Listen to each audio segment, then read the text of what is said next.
Hola comunidad, Shalom, paz a tu vida. Mi nombre es Edo, formo parte de Comunidad Hebrea Fiel en Río Cuarto, Córdoba, Argentina. Llegamos hasta tu vida para compartir palabra del eterno Dios desde la misma Torá. Estudiamos Torá y queremos llegar a ese corazón con una nueva enseñanza para la semana que está corriendo.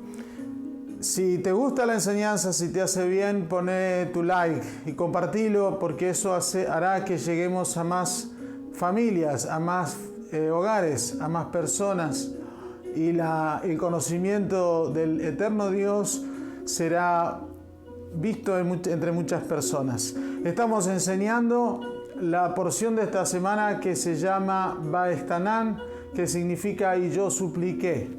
Está ubicado en el último libro del Pentateuco, que así lo llamamos nosotros. En la Torá es el último libro, el libro de Deuteronomio, y ocupa los capítulos 3 al 7, hasta la mitad del capítulo 7. La enseñanza tiene que ver exclusivamente con las instrucciones del Eterno dadas a Moisés, y Moisés está haciendo una recapitulación de todo esto, informándoselo al pueblo de Dios que iba a tomar lugar de la tierra prometida. El resumen de esta porción, que inicia en el capítulo 3, versículo 23 y termina en el versículo 11 del capítulo 7, es el siguiente.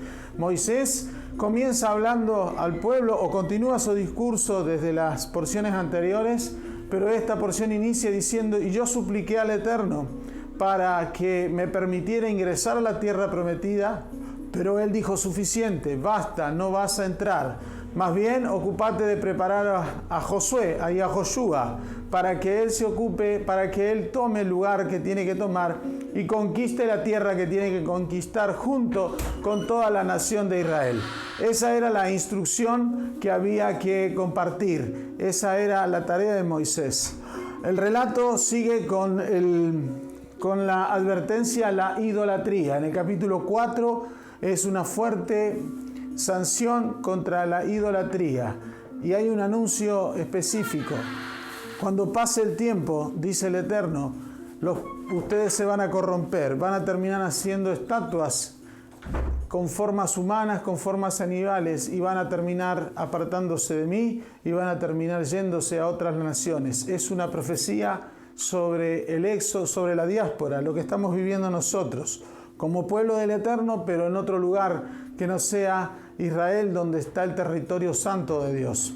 El capítulo 5 es un repaso sobre los 10 mandamientos, la enseñanza recibida en Sinaí, el contrato nupcial entre el esposo Dios y la esposa, su nación elegida, y la entrega de la Torá. Con algunos detalles, el pueblo vio semejante espectáculo y tuvo temor y terror de esa voz que pronunciaba lo que nosotros conocemos como 10 mandamientos, pero en sí son las 10 palabras del Eterno anunciadas para que tengamos una vida ordenada. Ellos rechazaron estar delante de él hablando y le pidieron a Moisés que fuera él quien comunicara las noticias del eterno Dios. Finalmente, el capítulo 6 aparece la máxima declaración que tenemos como pueblo de Dios, el Shema. Oye, oh Israel, Adonai, nuestro Dios, Adonai uno es. Habla de la unicidad,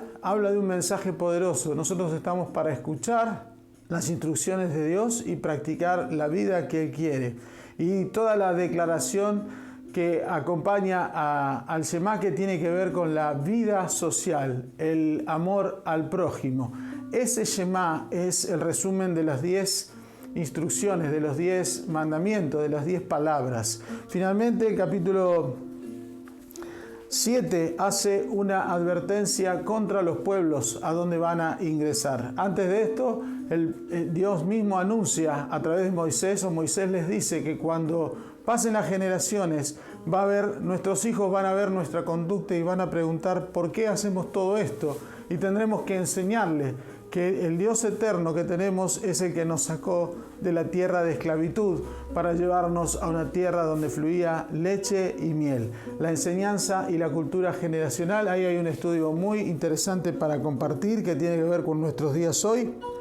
Y finalmente la advertencia con mezclarse y hacer pacto con las naciones que iban a ser expulsadas de la tierra de Canaán para ser ocupadas definitivamente por el pueblo hebreo, por la nación de Israel, que simplemente ella iba a materializar el cumplimiento de la enseñanza, de la promesa de Dios hecha a Abraham, a Isaac y a Jacob con anterioridad. Vamos a estudiar, vamos a repasar qué dice esto y vamos a conocer las riquezas, algunas, porque es muy poderosa, muy profunda y tenemos algo para compartir. En el versículo 23 del capítulo 3 dice: en aquel tiempo yo le imploré, esto está hablando Moisés a Hashem, diciendo: mi amo Hashem Elohim misericordioso, comenzaste a mostrarme a mí, tu servidor, tu grandeza y tu mano poderosa. ¿Acaso hay en el cielo o en la tierra un poder capaz de hacer obras y acciones tan poderosas? Te imploro me permitas cruzar para ver la buena tierra que está más allá del Jordán. Pero Hashem estaba indignado conmigo por culpa de ustedes y no me escuchó. Hashem dijo: suficiente, no vuelvas a hablarme al respecto. Lo que está diciendo el Eterno en esta enseñanza es: basta, no me hables más. Porque vamos a conocer el poder de la palabra Vajtanan, que tiene que ver con la súplica de Moisés, y que Moisés insistió hasta lograr casi torcer la voluntad del Eterno, al punto de llevarlo a él a decir: suficiente. Esto quiere decir que si Moisés insistía en su súplica, el Eterno en su misericordia y gracia iba a conducirlo a conocer la tierra prometida. Solamente le permitió subir al monte. Él está próximo, recordemos, a morir. Faltan pocos días. Él se iba a tomar 37 días para transmitir la Torá a ese pueblo que había quedado con vida, el remanente de Israel que fue obediente a la Torá. Aquí está la explicación. La palabra Vajtanan, que significa supliqué, está integrada por las letras Vav, Aleph, Tav, Hei, Chet, Nun y Nun Sofit. Estas dos letras resaltadas significa gracia. En hebreo, gen. Cuando nosotros suplicamos al Eterno, lo que se activa de parte de Él es la gracia para escucharnos. Y es ahí donde empezamos a comunicarnos y a entrar en comunión con su presencia. Pero antes de esto, vamos a encontrar que la letra Vav representa al hombre porque vale 6. Y las letras Aleph Tav representan el principio y el final del alefato hebreo. Eso significa que cuando nosotros suplicamos, el Eterno abre su corazón y nos permite llenarnos de toda su sabiduría cuando hacemos una entrega de corazón, cuando nosotros lo buscamos en espíritu y en verdad. Así dicen los escritos apostólicos. Hallamos la gracia. Y la Nun Sofit significa, o la Nun, la letra Nun final, significa vida.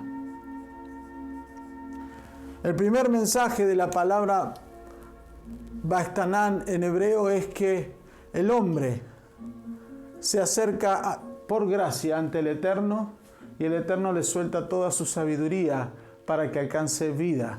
Aleph Tav son las letras que el idioma griego confundió con alfa y omega. Por eso Yeshua es confundido con el alfa y omega, que es principio y fin de un alefato, de un lenguaje de confusión. Y eso es una mala, pésima traducción, lamentablemente. El Aleph Tav, Aleph significa universo infinito y Tav significa pacto. Cuando Yeshua dice: yo soy el Aleph y la Tav, estoy diciendo: yo soy el gobierno eterno y también soy el pacto que se hizo para que la nación sea libre. Eso es lo que significa. Pero la numeración, la numerología hebrea, a cada uno de estas letras le asigna un número. Y cuando hacemos la suma, estos son los valores 61 400 850 y 50. Esto da 515. 515 es el mismo valor que la palabra hebrea para tefilá, que significa súplica.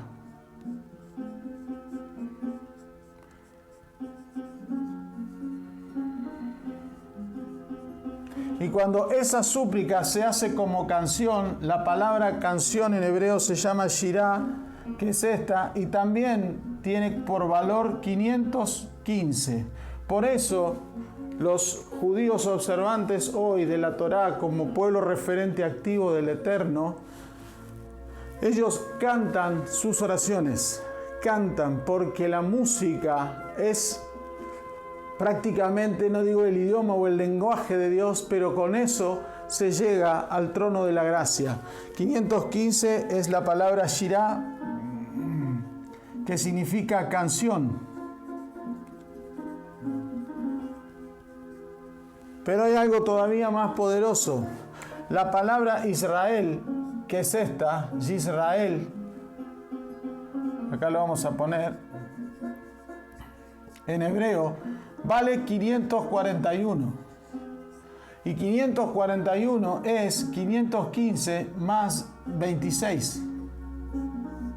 Y cuando sumamos 515, que es la súplica, y 26, que es el número del nombre del Eterno, Yud Hei Vav Hei, alcanzamos la identidad de Israel. Y cuando Israel está delante del trono del Eterno, el Eterno abre su corazón, suelta su gracia, extiende su misericordia, y todo lo que le pedimos a Él conforme a su voluntad, los escritos apostólicos lo confirman. Él nos oye y obtenemos las peticiones que recibimos.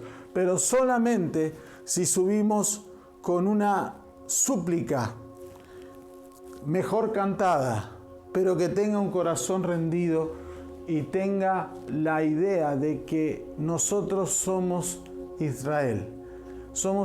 Actualmente somos Jacob en proceso de convertirnos en Israel. Por eso el nombre de esta porción es una conexión elevada con el Eterno y nos hace uno. Y la unicidad es el mensaje de esta porción, la fuerza de la unicidad, la conciencia de unicidad que tenemos que tener como pueblo del Eterno. Esa es la explicación. Cuando entendemos esto, nuestra oración empieza a tomar forma de pueblo escogido, de nación santa, de un linaje especial, de un sacerdocio real, así como lo diseñó el Eterno. Las oraciones que no tienen esta forma, no digo que no sean escuchadas, pero sí tardan en responderse. Pero cuando hacemos súplica, y la pregunta sería ahora lógica, si Moisés suplicó, hizo la súplica conforme a la voluntad del Eterno, ¿por qué no le fue respondida como él esperaba? Por una simple razón, porque Moisés es el prototipo de Mesías, es el Mesías de aquel tiempo. Y si él ingresaba a la tierra prometida, el pueblo no iba a estar capacitado para vivir solo. Y esto es muy importante. Nosotros necesitamos un guía para que nosotros seamos formados. Un hijo necesita un guía llamado papá y mamá para ser formado, para que llegue el momento de que abra la puerta, abra sus alas y se despida de ese hogar y arme su mundo, su nación, su familia.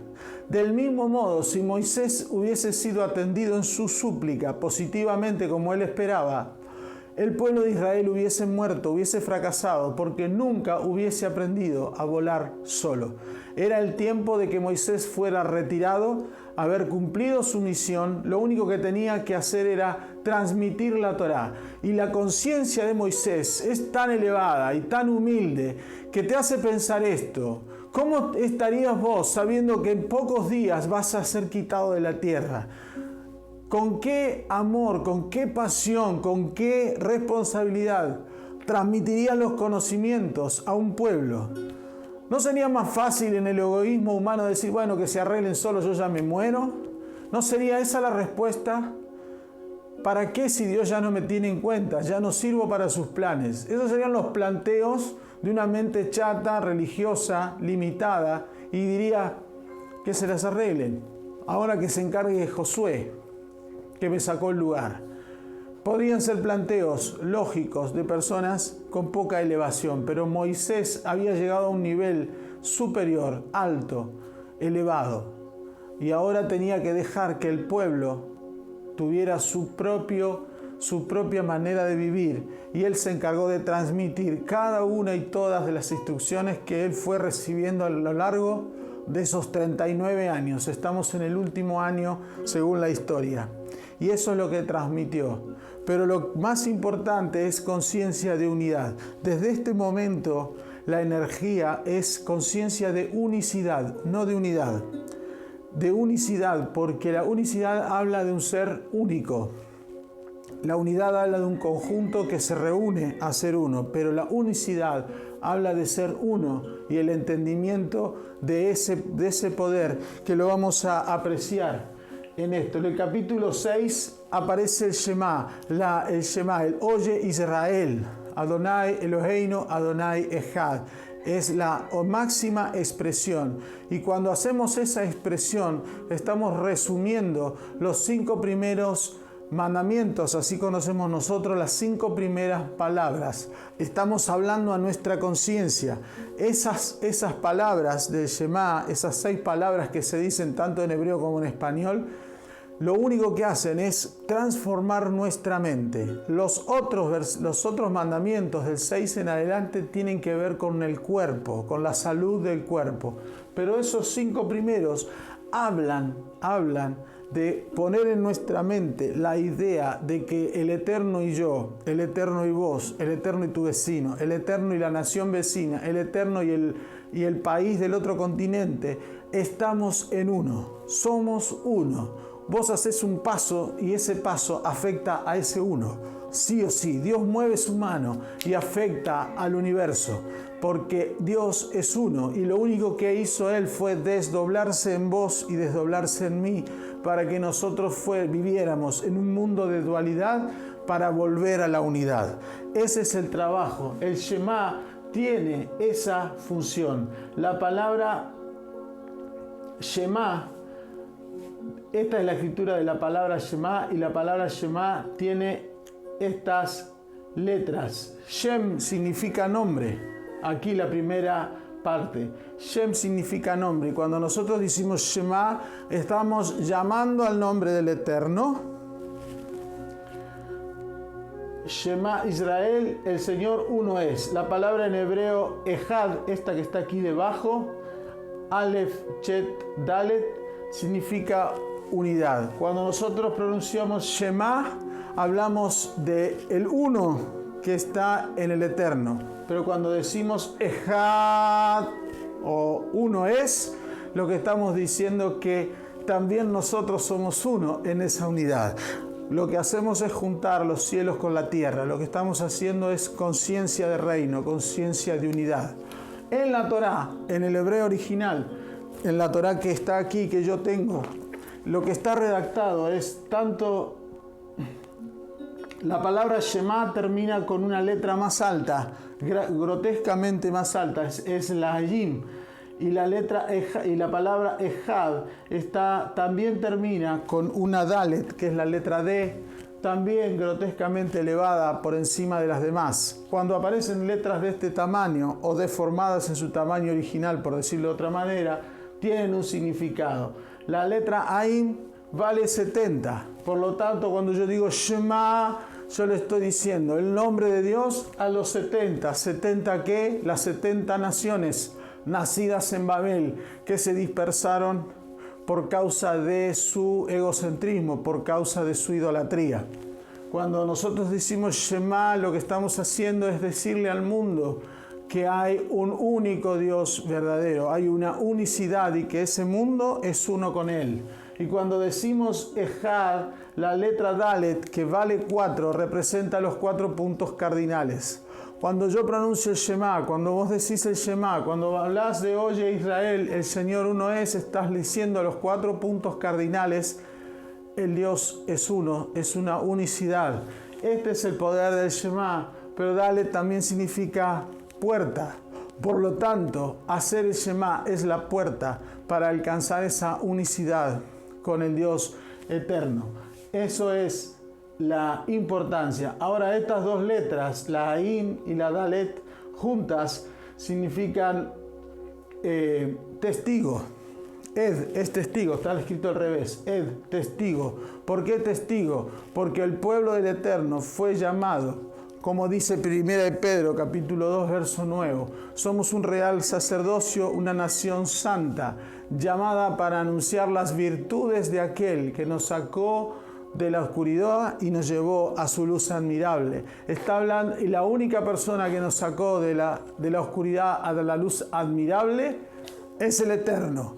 Para nosotros, en la diáspora, aquí, de este lado del planeta, Él usó la persona de Yeshua para cambiar esa oscuridad en luz, para cambiar nuestro lamento en baile. Pero en sí, lo que dice ese versículo es que hay alguien que nos sacó de la oscuridad y nos llevó a su luz admirable. ¿Cuándo? Cuando se lee el primero de los mandamientos, las 10 palabras, la primera palabra dice: oye, yo soy Elohim, el Dios que te sacó de Egipto, te sacó de la esclavitud. El mismo Dios que nos sacó de la oscuridad, de la esclavitud, nos lleva a su luz admirable. Y ese es el primero de las 10 palabras. La primera palabra dice: yo soy Dios, tu Dios, el que te sacó de la esclavitud de Egipto. Dios no quiere que lo recuerdes como creador, Dios no quiere que lo adores ni veneres por ninguna otra razón más que la de la libertad. Y cada uno de los mandamientos tiene un propósito. Habla de libertad y te saca de la esclavitud. Todos los mandamientos hacen eso. Todos los mandamientos transmiten libertad, no esclavitud. Cuando dice no matarás, lo que te está diciendo: no seas esclavo de las muertes que vos producís. Y no estoy hablando de muertes físicas. La lengua es una asesina en potencia. Cuando dice no desees la mujer de tu prójimo, está hablando de que no caigas en una envidia, en un celo, en un deseo inapropiado, porque el Dios eterno nos da la capacidad de tenerlo todo, de poder recibirlo todo. Este es el mensaje de las 10 palabras. Para terminar, lo que tengo es un pasaje que dice el capítulo 6, que habla de la pregunta que nos van a hacer nuestros hijos. La quiero leer porque tiene trascendencia. La Torá dice: cuando tu hijo te pregunte el día de mañana diciendo ¿qué significan estos estatutos testimoniales, rituales y leyes que Hashem nuestro Elohim les ordenó? Y el versículo 21 dice: cuéntale, fuimos esclavos de Faraón en Egipto y Hashem nos sacó de Egipto con mano fuerte. Lo que está diciendo el versículo 21 es el primero de los mandamientos. Yo soy tu Elohim que te saqué de Egipto, de tierra de esclavitud. Pero yo quiero que escuches y vamos a ver la enseñanza contra el sistema de educación. Y lo vas a ver en tu casa y lo vas a ver en la mía. Yo tengo dos visiones y con eso termino. Cuando tu hijo te pregunte qué significan estos estatutos que el Elohim les ordenó. Si un niño, primera mirada, si un niño de tu descendencia te pregunta: ¿por qué te levantas a orar? ¿Por qué haces estas cosas de esta manera? ¿Por qué las haces así? Lo que está enseñando es que hiciste un trabajo educativo. Yo enseñé a mi hijo, vos recibiste enseñanza, vos se la estás enseñando a tu hijo, hay una enseñanza. Se fue cumpliendo esta parte de la palabra. Pero lo que lamentablemente dice este versículo también tiene una gravedad. Él dice, el niño pregunta, que a ustedes les ordenó. Ese niño que recibió la instrucción, que recibió la cultura de la palabra, de estudiar, de vivir según los preceptos y mandamientos, que es todo lo que dice la porción esta, vivir bajo la palabra, el niño dice, yo no soy parte. Por eso le pregunto a ustedes, ¿por qué hacen esto? Yo no me siento parte, yo no practico, yo no participo. Veo una falta de respeto de parte de un niño preguntándole a sus progenitores que le enseñaron cómo vivir el no involucrarse. No sé, y vos dirás, pero yo le enseño, le muestro resultados, yo le invito a hacer las oraciones, a participar de un Shabbat, a tener conciencia. Y el niño dice, esto lo hacen ustedes, yo no lo hago, pero yo simplemente quiero saber por qué. Yo te voy a leer la oración, la pregunta de otra manera. Cuando tu hijo te pregunte el día de mañana diciendo, papá, mamá, por favor, ¿me explicás qué significan estos estatutos testimoniales, rituales y leyes que Hashem, nuestro Elohim, les ordenó a ustedes? La pregunta es educada porque hay un por favor, porque hay un pedido de asistencia. Pero hoy los niños ya no dicen por favor. Y no es un problema de que vos no los educaste o yo no eduqué a los míos ni vos educaste a los tuyos. Hay un problema generacional y social, cultural. Lo veo aquí en nuestra nación, lo veo día a día, donde el niño con rebeldía y con soberbia se manifiesta ante los padres diciendo esto, no hay un por favor, no hay podés, no hay una invitación, no hay una secuencia de respeto. Quizás dirás, ¿educamos mal? No, no educamos mal. Yeshua hace 2000 años dijo, llegarán los días en donde los hijos se rebelarán hacia los padres. Y estos son anuncios de tiempos finales. Y aquí la Torá dice más adelante, dice aquí, y yo lo subrayé para que lo podamos leer, en el capítulo 5, capítulo 4, dice, cuando tengan hijos y nietos y estén establecidos en esta tierra por muchos años, ustedes se corromperán y harán imágenes talladas. De este modo estarán haciendo mal a los ojos de Hashem, tu Elohim, y provocarán que se indigne. Entonces Hashem los esparcirá por las naciones, quedarán pocos de ustedes entre las naciones a las que Hashem los conducirán. Y desde allí buscarán a Hashem, su Elohim, lo encontrarán si es que lo buscan de todo corazón. Capítulo 4 de Deuteronomio, verso 25 en adelante. Lo que está diciendo el Eterno es que los tiempos se están cumpliendo. Los versículos finales de esta hermosa porción, con la cual quiero terminar, dice lo siguiente.